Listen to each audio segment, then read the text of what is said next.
Yo, what's up, everybody? It's Matthew Mickey, and today we're going to talk about distribution and return models. And I know in the last series we talked volatility this, liquidity that, then wham bam, thank you ma'am, huh?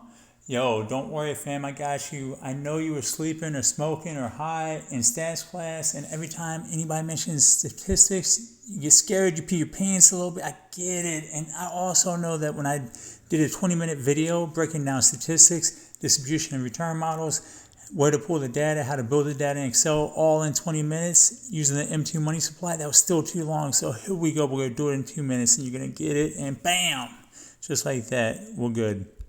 So right in front of you, you're looking at a normal distribution. It's normal because it's normal, right? However, the stock market's not normal, but you got to learn normal before you can go all crazy with it, right? So pretend like this is the S&P 500 over a 50-year stand. Straight down the middle would be the average, right? And the average daily return for the S&P 500 is 0.5% over the last 50 years. If we measure the S&P 500 over the last 6 months, it'd probably be like 5%. So everything to the left of that center gig line would be negative returns on the S&P 500. Everything to the right of that would be positive returns on the S&P 500. So those weird looking Chinese algebra motherfucking looking symbols down there, that's your standard deviation. So 68% of the time on a normal distribution, that would be -1 standard deviation, +1 standard deviation, right?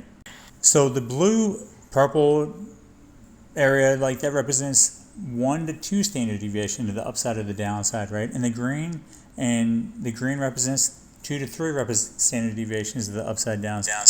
So let's say the average daily return is 5%, and the first standard deviation is 6%, second 7%, third 8%, and the return of the S&P 500 that day is at like 7%, right? To the downside, 7% to the downside. Maybe I go long with it and set my stop loss at 8%. You know, who knows? It might work, right?